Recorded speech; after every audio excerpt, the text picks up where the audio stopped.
Okay, sorry for the disturbance. यहाँ पे video बंद हो गई थी, लेकिन मैं इसको एज ए पार्ट 2 अपलोड कर दूंगा। ठीक है, यहाँ पर ब्रेस्ट हम पढ़ रहे थे, तो we were on the lymph nodes. तो लिम्फ नोड्स में हमने क्या देखा था कि इसके जो लिम्फ नोड्स हैं वो दो तरीके से ड्रेन होते हैं, एक 90% और एक 10%। यानी कि most of the lymphatic drainage है वो through the axillary lymph nodes होता है, and only about 10% of the lymphatic drainage occurs through the internal memory lymph nodes. ठीक है।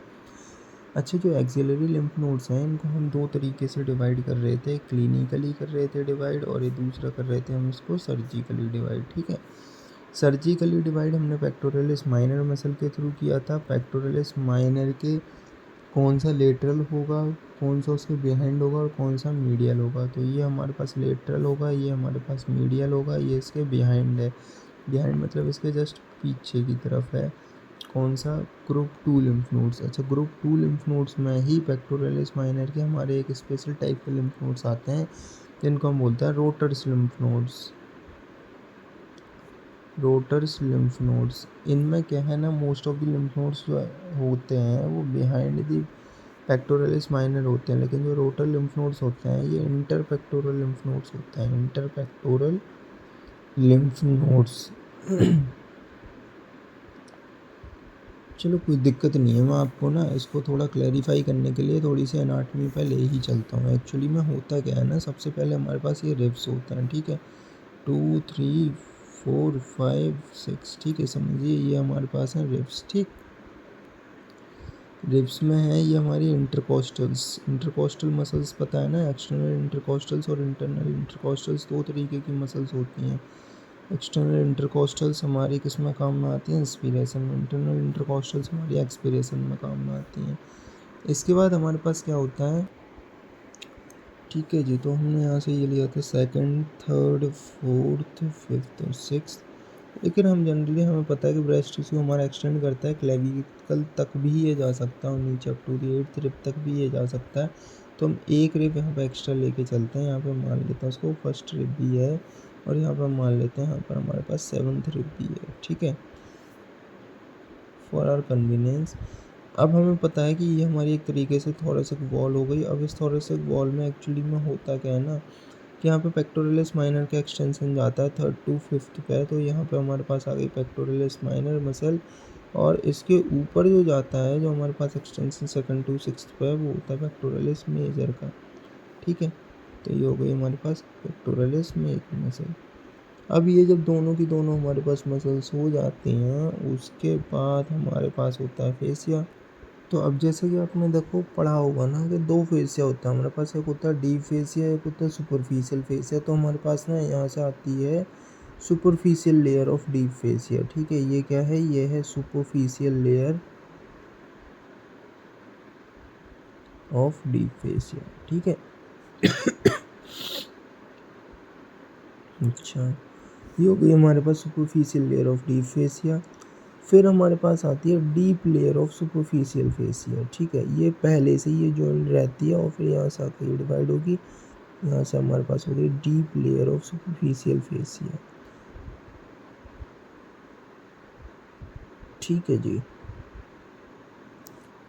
अब एक्चुअली में होता क्या है कि यहाँ यहाँ हमारे पास ये जो स्पेस क्रिएट हो गया किस किस के बीच में? दो लेयर के बीच में। ये है कौन सी? Deep layer of superficial fascia. इन दोनों लेयर्स के बीच में जो स्पेस यहाँ पर जो डेवलप हो जाएगा, उस स्पेस को हम क्या बोलेंगे? उस स्पेस को हम बोलेंगे रेट्रो मेमोरी स्पेस। ठीक है, इसकी क्लिनिकल सिग्निफिकेंस है, इसीलिए आपको बता रहा हूँ। Retro memory space, we will read about it. And then after that, from the deep layer of the superficial fascia arises what? पहले हम ब्रेस्ट बना लेते हैं जिससे हमारे पास कन्वीनियंस होगा इसको बनाने के लिए। ठीक है जी, लिगामेंट्स ऑफ कूपर, और यहाँ से हमारे पास चली जाती है क्या? Superficial layer of superficial fascia. क्या चली जाती है हमारे पास? हमारे पास यहाँ से आ जाती है superficial layer of superficial fascia. ये हमारे पास superficial layer of superficial fascia. ठीक है जी, ओके। अब यहाँ से हमारे पास अराइज होते हैं क्या, ligaments of Cooper, suspensory ligaments of Cooper. ये ब्रेस्ट को सपोर्ट करके रखते हैं, ठीक है। इसका भी क्लिनिकल सिग्निफिकेंस है, इसीलिए आपको बता रहा हूँ। तो ये हमारे वो पास हो गए सस्पेंसरी लिगामेंट्स ऑफ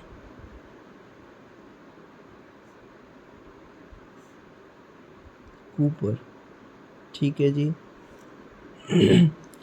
इस deep layer of superficial fascia को हम पेक्टोरल फेसिया भी बोलते हैं। क्या बोल दे सकते हैं हम इसको पेक्टोरल फेसिया भी बोल सकते हैं।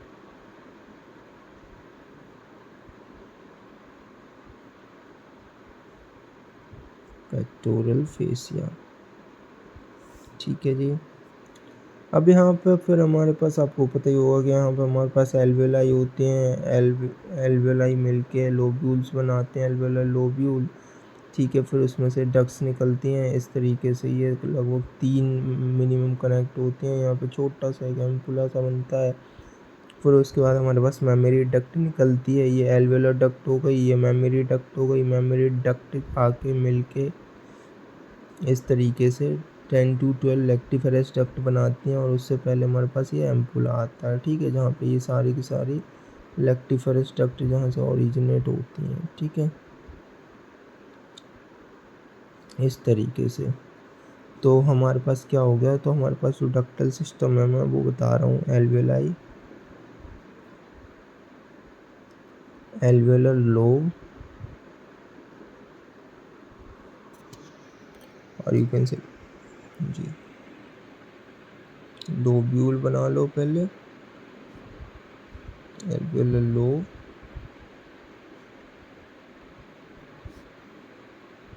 फिर इसके बाद हमारे पास आता है यहाँ से जो ड्रेनेज होता है ना, इंटरलोब्यूलर डक्ट्स होती हैं।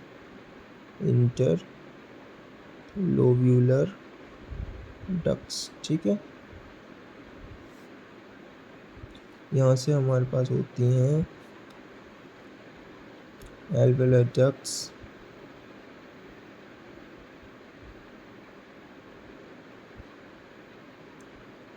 Memory ducts, mammary ampulla,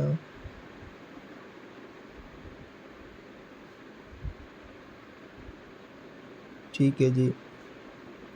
mammary ampulla के बाद हमारे पास आते हैं लेक्टिफेरस डक्ट्स। सिग्निफिकेंस है, लेक्टिफेरस डक्ट्स कितने होते हैं, 10 to 12 होते हैं। ठीक है, नंबर एक ब्रेस्ट में। ठीक है, दोनों ब्रेस्ट में हो जाएंगे 20 से 24। This is it, this is suspensory ligament of Cooper. मैंने पहले ही आपको मेंशन कर दिया। ठीक है, तो अब मैंने आपको ना जो टिपिकल जो एनाटमी होती है ना ब्रेस्ट की, सर्जिकली उसका क्या इंपॉर्टेंस है वो मैं आपको बताऊंगा, लेकिन मैंने बता दिया है कि आपको कहाँ का इम्पोर्टेंस है उसका। ठीक है, तो ये सारी चीज़ें होती हैं। So now you can appreciate कि ये जो रोटर्स लिम्फ नोड हैं या इंटरपेक्टोरल लिम्फ नोड्स हैं, उनका क्या सिग्निफिकेंस है, यहाँ से आपको पता चल रहा होगा क्लियरली। ठीक है, अब आते हैं हम इसके क्लिनिकल डिवीजन पे। तो क्लिनिकली हम किसको, एक्सिलरी लिम्फ नोड्स को कैसे डिवाइड करते हैं। तो एक्सिलरी लिम्फ नोड्स हमारे पास जो क्लिनिकली आती हैं वो कैसी कैसी हो सकती हैं। हमारे पास हो सकते हैं एंटीरियर,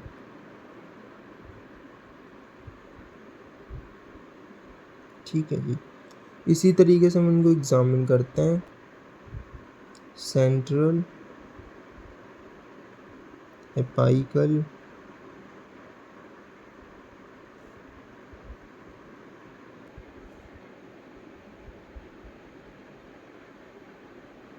लेटरल और पोस्टीरियर। ठीक है, तो जब भी हमें एग्जामिन करना होता है हम एक्सिला को उठाते हैं, एक्सिलरी लिम्फ नोड्स को एग्जामिन करेंगे कैसे। सबसे पहले एंटीरियर, फिर उसके पीछे आएंगे सेंट्रल मिलेगी, फिर थोड़ा सा ऊपर जाएंगे एपाइकल मिलेगी, फिर उसके पीछे जाएंगे लेटरल मिलेगी, फिर उसको और पीछे जाएंगे थोड़ा सा नीचे की तरफ, तो वहाँ पर हमें क्या मिलेगी, posterior group of lymph nodes यहाँ पर मिलेंगे। पोस्टीरियर एक्सिलरी लिम्फ नोड्स हमें वहाँ पर अप्रिशिएट हो जाएंगे। तो ये हमने क्लिनिकली देख लिया कि हमारे पास लिम्फ नोड्स का क्या सिस्टम रहता है। तो ये भी मैंने बता दिया आपको। रोटर्स लिम्फ नोड आपको स्पेसिफिकली ध्यान रखना है।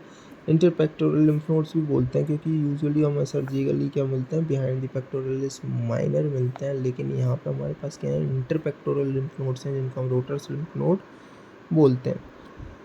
Now next we will go for the triple examination of the breast. अब इस ट्रिपल एग्जामिनेशन ऑफ ब्रेस्ट में हम 3 चीज़ें करते हैं, जैसे कि इसका नाम ही बोल रहा है कि भाई कोई ना ट्रिपल एग्जामिनेशन यहाँ पे चल रहा होगा, ठीक है। तो देखो सबसे पहला हमारे पास जो एग्जामिनेशन होता है वो होता है क्लिनिकल एग्जामिनेशन। तो इतनी देर से मैं आपको क्लिनिकल एग्जामिनेशन ही पढ़ा रहा था, ठीक है, आगे बात समझ में जी। दूसरा होता है रेडियोलॉजिकल एग्जामिनेशन। अब बात यहाँ पर यह आती है कि ना लोग बोलते हैं कि पहले सर आप रेडियोलॉजिकल एग्जामिनेशन क्यों करवा रहे हो as compare to the histopathological examination. So in this case हमें यहाँ पर कुछ एक पॉइंट्स मैं आपको बताता हूँ कि क्यों पहले रेडियोलॉजिकल एग्जामिनेशन करवाना होता है in case of breast as compare to the histopathological examination. क्यों? क्योंकि हिस्टोपैथोलॉजिकल एग्जामिनेशन में हमें करना क्या होता है भाई, हिस्टोपैथोलॉजी यानी कि सेल के बारे में हमें जानना होगा, उसके लिए हमें सेल चाहिए होगा, तो उसके लिए या तो हम FNAC करेंगे, FNNAC करेंगे, या फिर बायोप्सी करेंगे। या बायोप्सी में हम एक्सीजनल बायोप्सी भी कर सकते हैं, इंसीजनल बायोप्सी भी कर सकते हैं। एक्सीजनल बायोप्सी में पूरा का पूरा जो भी लंप होती है हम उसको एक्सट्रैक्ट आउट कर लेते हैं। इंसीजनल बायोप्सी में part of that particular lump हम उसको एक्सट्रैक्ट आउट करते हैं एज अ इन्वेस्टिगेशन। जबकि जो एक्सीजनल बायोप्सी होती है वो जनरली इन्वेस्टिगेशन के लिए नहीं होती है, वो होती है ट्रीटमेंट ऑफ चॉइस के लिए, ठीक है। और जो इंसीजनल बायोप्सी होती है वो हमारी इन्वेस्टिगेशन ऑफ चॉइस के लिए होती है, ठीक है। अच्छा, अब लेकिन अगर हम देखेंगे गोल्ड स्टैंडर्ड हमारी क्या होगी, एक्सीजनल बायोप्सी होगी, ठीक है, क्योंकि उसमें सबसे अच्छे से सारी की सारी सेल्स आपके सामने रखी होंगी। आप उस पर्टिकुलर लंप का बिहेवियर एग्जामिन करके सेल्स को हिस्टोपैथोलॉजिकली देख के उन सेल्स को आप बता सकते हैं कि हाँ क्या दिक्कत है, ये बिनाइन ट्यूमर है, मैलिग्नेंट ट्यूमर है, या सम काइंड ऑफ बिनाइन का ही फॉर्म लाइपोमा है, फाइब्रो एडिनोमा है, क्या है क्या दिक्कत, ठीक है। So this is all the thing. तो यहाँ पे हमें क्या है ना, सेल्यूलर लेवल पे कहीं ना कहीं उसको क्या करना पड़ेगा, हार्म करेंगे हम उस पर्टिकुलर टिश्यू को। मोर क्लिनिकली यू विल से कि ये कैसी है, एक इन्वेजिव टेक्निक है। More clinically if you will say then you will say it is more invasive technique. अब जबकि हम इसको क्यों करते हैं, जब ये इन्वेजिव टेक्निक है तो while it could also cause some kind of haematoma, है ना। तो in that hematoma, after causing an hematoma, if we will radiologically examine that particular tissue lump, तो फिर वहाँ पे हमें क्या देखेंगे, स्पिक्यूल्स दिखेंगे, स्पिक्यूलेटेड लीजन्स दिखेंगे उस हेमाटोमा की वजह से, जिसके कारण एक बिनाइन ट्यूमर का फॉल्स इंटरप्रिटेशन हो सकता है इनटू द मैलिग्नेंट ट्यूमर, जबकि वो बिनाइन ही था, है ना। सो दैट इज़ वाई इन सारी चीज़ों से बचने के लिए हमें क्या करना होता है, हमें करना होता है यहाँ पर रेडियोलॉजिकल एग्जामिनेशन पहले, ठीक है ना जी। चलिए, तो मैंने जैसा कि आपको बताया था कि मैं इतनी देर से आपको क्लिनिकल एग्जामिनेशन ही पढ़ा रहा था, यानी कि आपको कोई भी लंप या सोइलिंग है तो उसको आपको असेस करना है। उसको आप असेस कैसे करोगे, तो उसको आप असेस सिंपल तरीके से ऐसे करोगे कि आपने ना उसको क्या करना है, पालपेट करके आप देखोगे, ठीक है, इंस्पेक्ट कर लोगे। जब आपको इंस्पेक्शन से ऐसा लगेगा कि हाँ वहाँ पर कोई ना कोई दिक्कत हो सकती है, कोई ना कोई आपको सोइलिंग या फिर डिप्रेशन आपको दिख रहा है वहाँ पे, डिप्रेशन को आप मोर पिक्यूलियर टर्म्स में रिट्रैक्शंस बोल सकते हो, ठीक है। अब देखिए, तो क्लिनिकल एग्जामिनेशन में आपको पाल्पेशन एक्चुअली में करना क्या है, तो यहाँ पे 3 मेथड्स हो सकते हैं। एक तो हो सकता है आपके पास डायल क्लॉक मेथड, जिसमें एक्चुअली में आपको करना क्या होता है कि समझ लीजिए ये आपका है ब्रेस्ट टिश्यू, ठीक है। अब यहाँ पे ये आपका ब्रेस्ट टिश्यू है, तो ये ऑब्वियस सी बात है ये मीडियल लाइन होगी, तो आपको मीडियल से इस तरीके से घूम के आना है, ठीक है। ये निपल एरियोला कॉम्प्लेक्स है और आपको इस तरीके से अंदर की तरफ से पहले स्टार्ट करना है, फिर धीरे धीरे धीरे धीरे धीरे धीरे बाहर की तरफ जाना है। हमेशा यहाँ से आप स्टार्ट कर देंगे मीडियल लाइन से। दूसरा हमारे पास जो है वो है vertical stripe method. Vertical stripe method में हमेशा आपको एक चीज़ ध्यान रखनी है कि इसमें आप मीडियली आ रहे थे, वर्टिकल स्ट्राइप मेथड्स में आप हमेशा स्टार्ट कर दोगे, आप नीचे से स्टार्ट करोगे और कैसे जाते रहोगे, लेटरली आप जाओगे, ठीक है, इस तरीके से। आ रही है बात समझ में। फिर हमारे पास आता है हॉरिजॉन्टल स्ट्राइप मेथड। तो ये हो गया हमारे पास dial clock method, vertical stripe method, horizontal stripe method. ठीक है, हॉरिजॉन्टल स्ट्राइप मेथड में भी आपको क्या करना है, आपको सिंपल सी एक चीज़ ध्यान रखनी है कि आपको मीडियली और ऊपर से स्टार्ट होना और लेटरली जाते जाना है। ठीक है, इस तरीके से। लेकिन हमारे पास सबसे जो बेस्ट मेथड है वो डायल क्लॉक मेथड माना जाता है। क्यों? क्योंकि ईजी टू डिपेक्ट है। ठीक है, easy to depict and understand. कैसे है ये easy to depict and understand? आपको बोलना है, मान लीजिए आपको लंप कोई यहाँ मिली, यहाँ मिली। ठीक है, कोई भी, ये एक लंप है, ये एक लंप है। मान लीजिए आपको 2 लंप मिल गई। ये निपल एरियोला कॉम्प्लेक्स नहीं, ये लंप्स हैं। ठीक है, तो आप इसको बता सकते हो कि भाई ये लंप है आपकी 1 o'clock पोजीशन पे, ये लंप है आपकी 5 o'clock पोजीशन पे। ये कितने हैं? लगभग 4 centimetre from the nipple areola complex. ये कितनी है? लगभग 6 centimetre from the nipple areola complex. That's it. यहाँ पे आप कैसे मेजर करते रहोगे इस तरीके से, तो आपको उस टाइप से दिक्कत आती है। That is why we consider always the dial clock method as the best method to palpate any kind of lump in the breast tissue. ठीक है, ना रेडियोलॉजिकल एग्जामिनेशन पर अगर हम आते हैं तो थोड़ा सा हम इसको नीचे की तरफ से डिस्कस करेंगे, क्योंकि क्लिनिकल एग्जामिनेशन में मैं आपको इतना सब कुछ पढ़ा चुका हूँ, उसमें कुछ नहीं था, सिर्फ और सिर्फ मेथड ऑफ पाल्पेशन मैंने आपको बताना था, जो कि मैंने बता दिया। तो अब हम यहाँ से आ जाते हैं रेडियोलॉजिकल एग्जामिनेशन पर।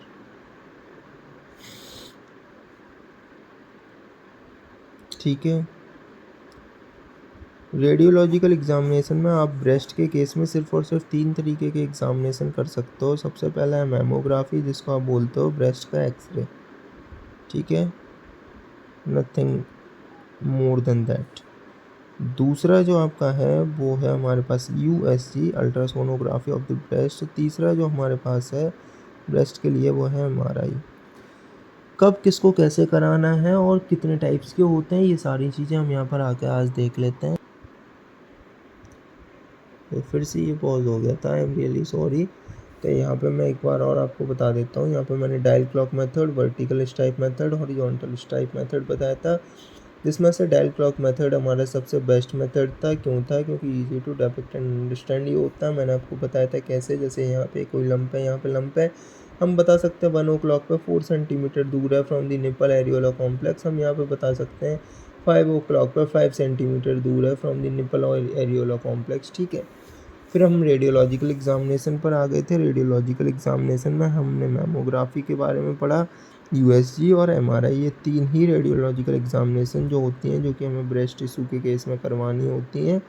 Mammography generally more than 40 years of age, USG generally less than 40 years of age, and MRI हम यूजुअली स्पेशल कंडीशंस में, स्पेशल इंडिकेशंस में ही कराते हैं।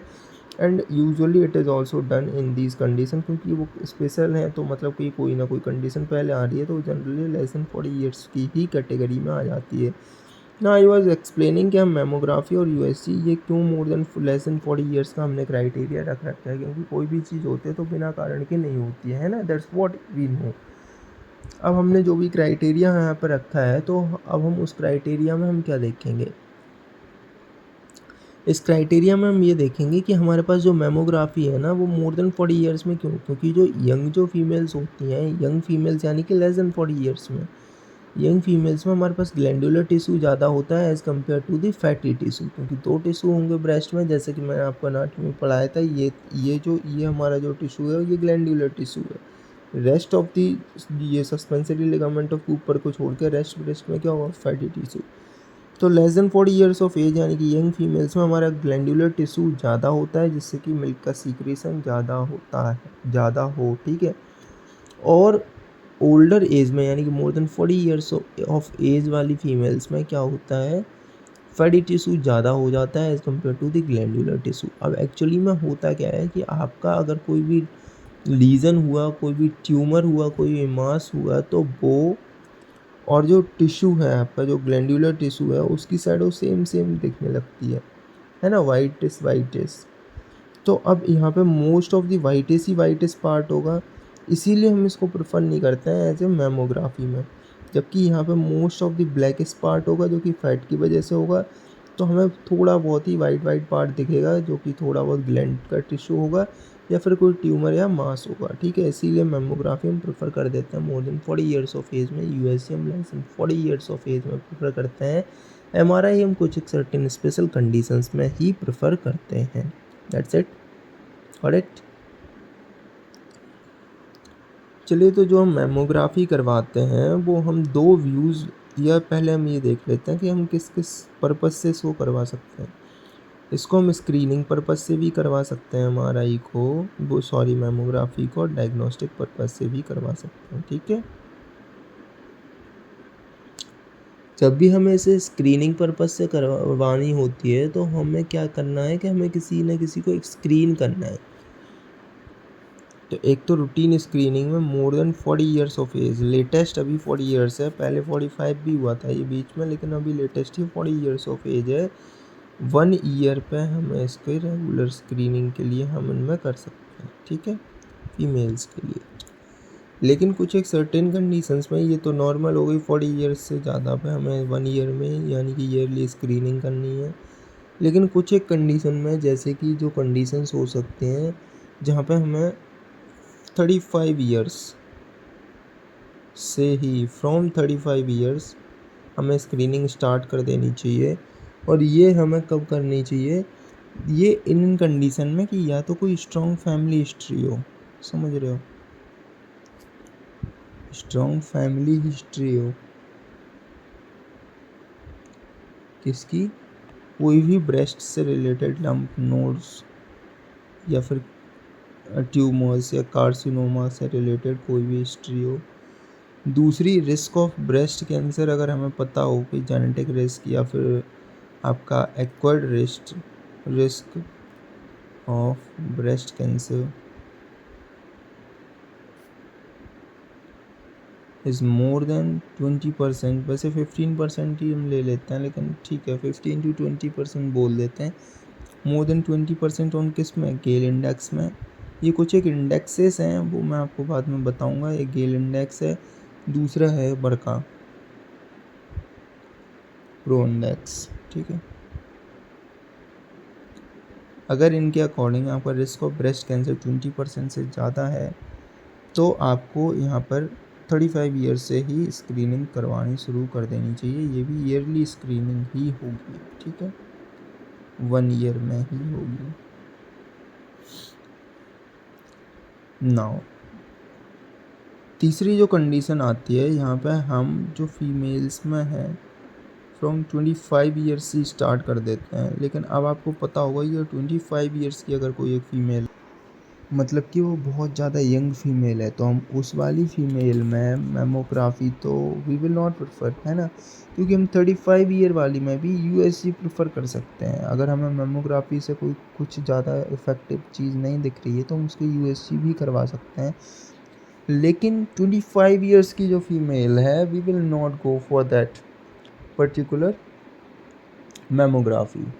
तो हम इसमें जनरली एमआरआई करवाते हैं या फिर यूएसजी करवाते हैं। यूएसजी से भी हमें 25 ईयर्स पर कोई सिग्निफिकेंट इफेक्ट देखने को मिलता नहीं है, इसलिए MRI he most of the cases में इंडिकेटेड रहती है। लेकिन हम ये 25 ईयर्स पर करवाएंगे कौन सी फीमेल्स में, तो जिनमें बरका का म्यूटेशन हो या फिर फर्स्ट डिग्री रिलेटिव्स हों, ठीक है जी। क्या क्या होना चाहिए, या तो BRCA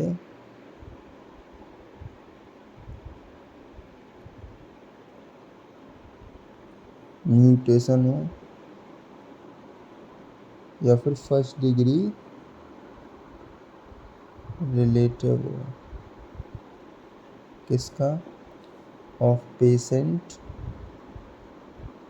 विद BRCA म्यूटेशन, ठीक है जी। तो इन दो कंडीशंस में हम क्या कर सकते हैं, इसकी 25 ईयर्स से स्क्रीनिंग करवाएंगे और ये स्क्रीनिंग होगी हमारी एमआरआई से, ठीक है, और ये भी ईयरली होगी, 1 ईयर पे हम इसको करवाएंगे, ठीक। नेक्स्ट जो चीज़ आती है, हालांकि ये जो थर्ड केस है जिसमें 25 ईयर्स वाली है, वो फिजिशियन टू फिजिशियन डिपेंड करने लगता है। 1 ईयर पे कई लोग 6 महीने पे, लेकिन 1 ईयर पे रिकमेंडेड है। हाँ, जब ये female 30 to 35 years, around 35 years हो जाएगी तो हम इसको वापस से मेमोग्राफी पे शिफ्ट कर देंगे। ठीक है जी। सो ये थी हमारी चीज़ें। सॉरी, ये स्क्रीनिंग में पढ़ा रहा था यहाँ पे। अब डायग्नोस्टिक भी देख ले। तो जो हमारी जो डायग्नोस्टिक कंडीशन है वो generally after 40 years of age पर करी जाती है। After 40 years of age. ठीक है जी, कि नहीं जी अब तो हो गया होगा, अब हमें फाइंड करनी है। स्क्रीनिंग में क्या है, अभी हुआ नहीं है, लेकिन अगर होने वाला होगा तो हमें फाइंड करनी है। डायग्नोस्टिक में क्या है, नहीं जी हो गया होगा, अब बस हमें फाइंड करनी है कि हो गया है। समझ रहे हो? This is the basic difference. मैंने आपको प्योर हिंदी के वर्ड्स में बताया। नाउ अब हम चलते हैं आगे की तरफ कि ये मेमोग्राफी है वो हम इसमें कौन कौन से स्कैन्स लेते हैं। अब आप ऐसे थोड़ी लिख दोगे भैया मेमोग्राफी। अगर कोई रेडियोलॉजिस्ट या जनरली जो आपके लैब टेक्नीशियंस बैठते हैं वो अगर नए नए ही हुए तो उन्हें भी कुछ पता नहीं चलेगा, है ना। तो आपको यहाँ पे लिखना होता है कि क्रेनियोकॉर्डली भी करवाना है और आपको MLO भी करवाना है, मीडियो लेटरल ऑब्लिक भी करवाना है। ठीक है जी। अब एक्चुअली में इसके थोड़े से फ़ायदे क्या हैं, हम इसको क्यों करवा रहे हैं। इसमें हमारा प्रेस्टिज एग्जामिन हो रहा है, इसमें हम क्यों करवा रहे हैं, क्योंकि हम इससे क्या कर सकते हैं, एक्जिला को देख सकते हैं। ठीक है, एक्जिला विजुअलाइज होती है इसमें। दूसरी, हम मार्किंग कर सकते हैं ऑफ द लीजन, क्योंकि जब हम यहाँ पे ये देखते हैं ना कि निपल से तीसरी चीज़ इसमें निपल एरियोला कॉम्प्लेक्स हमें क्लियर दिखता है।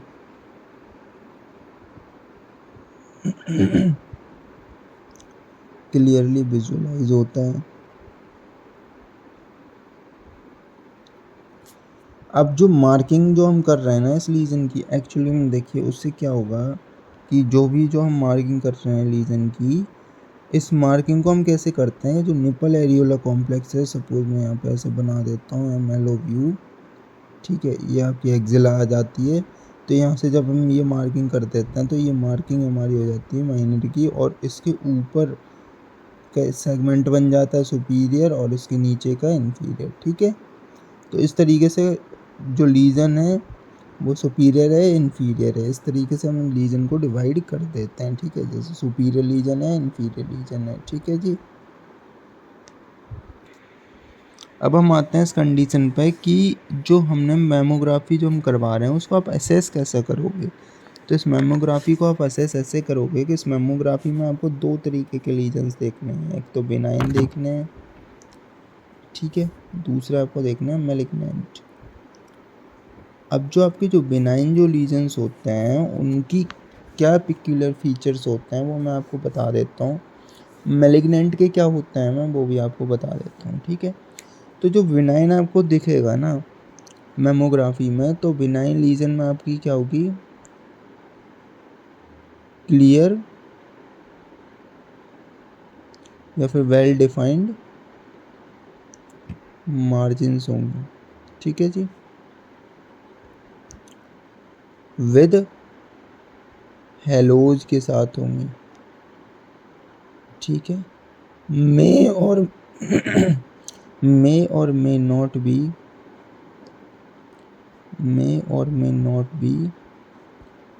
प्रेजेंट विद, किसके साथ, दिस मे और may not be present with macro calcification. ठीक है,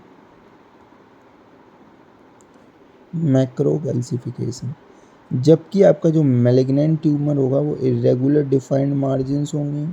दूसरी चीज़, इसी मैलिग्नेंट ट्यूमर में स्पिक्यूलेटेड लीजन दिखेगा, स्पिक्यूलेटेड लीजन से ये दिखेंगे।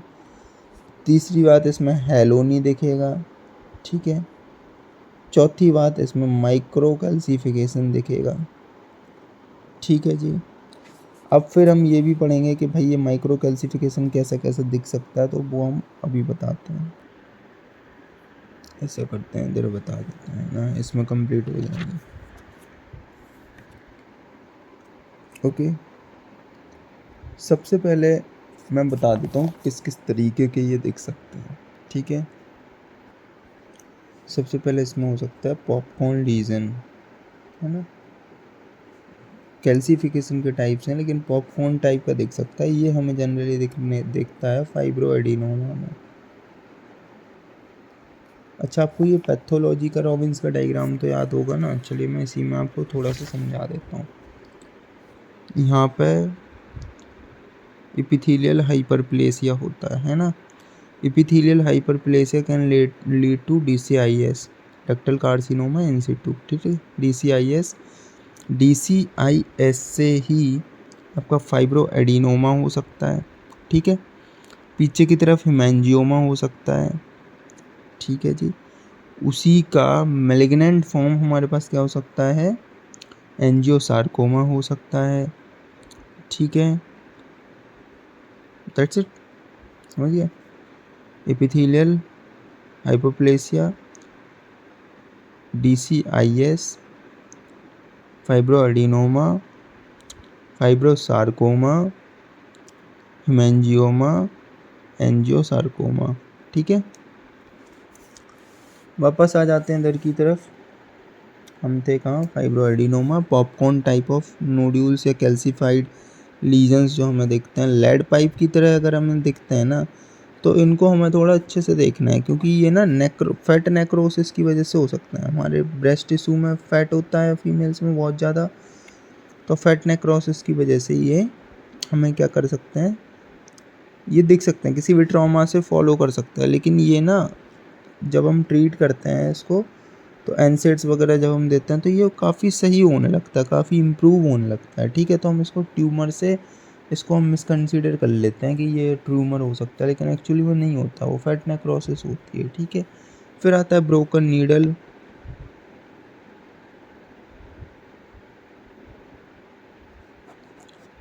ब्रोकन नीडल हमारा डक्ट एक्टेसिया में होता है। फिर आता है टी कप।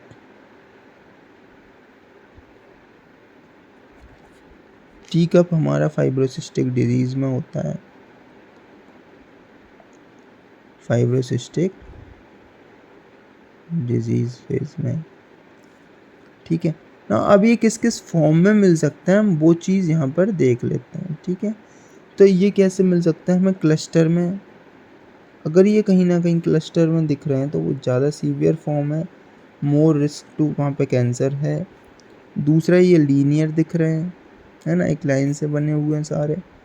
तीसरी बात, ये किसी सेगमेंट में है तो ठीक है, थोड़ा बहुत कम रिस्क होता है सेगमेंटल के केस में। डिफ्यूज़ है तो काफ़ी कम रिस्क हो जाता है मैलिग्नेंसी का। ठीक है,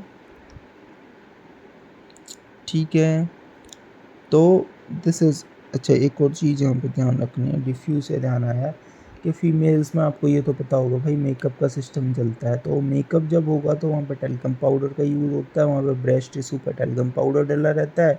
जब मैमोग्राफी पड़ती है, एक्सरे होती है, वहाँ से एक्स बीम्स हैं वो उसको किस तरीके से दिखाती हैं, डिफ्यूज़ वहाँ पे लीजन्स हमें दिखते हैं, और वो एक्चुअली में होते किसकी वजह से, टेल्कम पाउडर की वजह से।